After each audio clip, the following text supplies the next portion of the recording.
So what I did was cut out the nodes from the cane. So I'm just left with these pieces, and these have been peeled. I just want to show you how I peeled the cane pieces. So the cane is just freshly picked, so it's still very tender, and just by using a paring knife I'm able to remove the outer layer of the cane. So just need to pull this using my paring knife a bit. I don't even need to run through it, and then as I pull it, it pulls the outer layer. And once I peel this cane completely,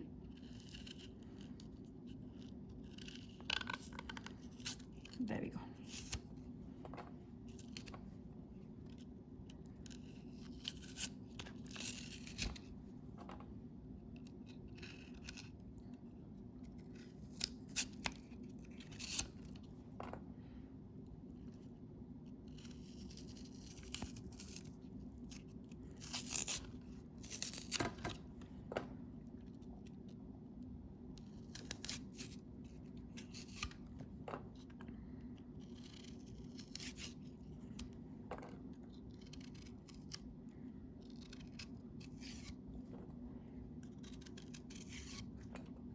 I had this left.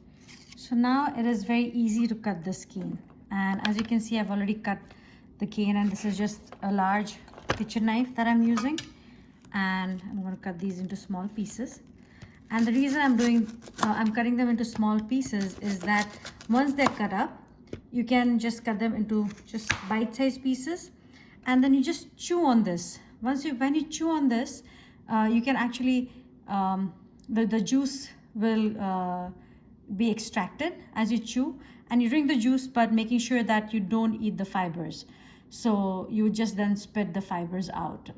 You just want to make sure that none of this fiber is getting into your throat, because that can get really pokey. And what I'm also going to try and do is, using my blender, I'm going to try and juice these. So even to juice them, I need to cut them into smaller pieces. So I'm going to cut them now, and then I'll show you how I'm going to juice them. So I have put all the pieces of the sugarcane into my blender, and this is a high power blender, so it'll pulverize all these pieces. And the juice oxidizes very quickly, so it will tend to turn brown as soon as it's almost extracted. So I'm going to add some lime juice to this, just to limit or prevent that oxidation. And in India, when they process the sugarcane through the sugarcane press, they actually press a lemon, also a lime, along with the sugarcane as well. So now I'll go ahead and blend it. So I'm just going to put this on high speed and blend it about speed 8 or 9 for the entire cycle, which is about 50 seconds.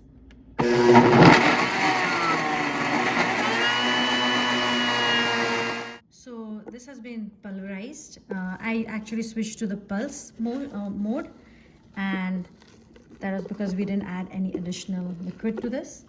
And now what I'm going to do is I'm going to squeeze the juice. Make sure obviously your hands are very, very well washed, very clean, and you can see that this juice is coming in. And the last time I did this, it oxidized really quickly. So the lemon juice, as you can see, is definitely helping prevent it from turning into brown juice. So it's helping it retain its color. And this is quite a fine sieve, so it's keeping all the fiber behind. So we are squeezing now the last bit of juice out of the sugarcane pulp.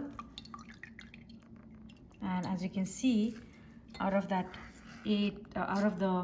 about 6 small pieces of the sugarcane, I got about almost 12 ounces. I think it's, yeah, about 12 ounces of juice, almost 11 to 12 ounces of juice here. So that's a lot of sugarcane juice. So you can see it's turning slightly green, which is how we actually drink it. That's how I remember it as a child. And like I said, the very first time I did juice it without adding any lemon juice, it turned brown. So we'll tell you why it turns brown. So for those of you who are interested in the chemistry part of how the sugarcane juice turns brown or dark brown and how to prevent that from happening and keep it green in its natural form like what you see here, the basics of chemistry is very simple. So sugarcane is nothing but sugar molecules and complex phenolic molecules. Phenolic molecules are highly acid loving, meaning they will easily oxidize in air, especially the moisture from the air will help it oxidize much faster. If it oxidizes, then those phenolic molecules will give the sugarcane juice its brown color, the oxidized phenolic molecules.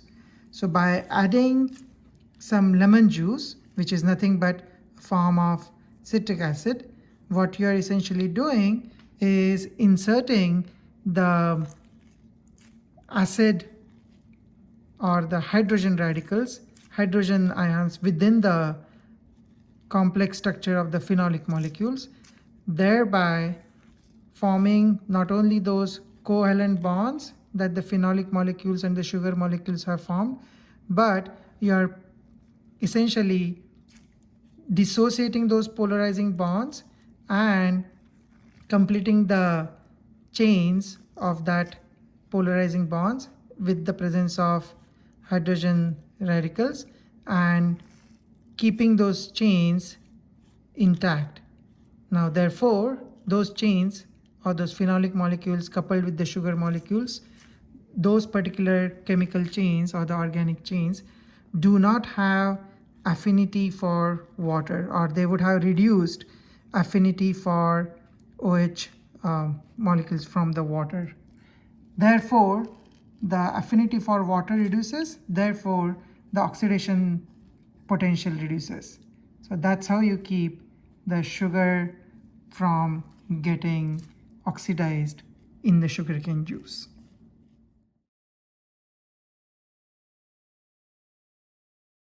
So this is the fiber that remains from the juice, straining juice.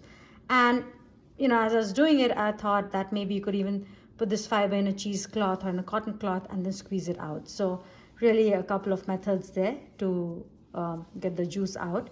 And of course, if you have a juicer, then you could try putting the pieces in the juicer and see where that takes you, because I believe the juicers will separate the pulp from the juice. So I'm going to filter this juice again, just in case a stray fiber got into the juice. Like I said, those are very prickly and you definitely want to avoid them. So I'm straining it again, and looks like we can have 2 glassfuls of sugarcane juice today. And I'm so excited to try it out. See, you can see that there was some fiber that did come through that sieve, and this strainer is really, really fine, so it's catching all of the fine pulp that got in through the other strainer. So double strain your juice. Wow.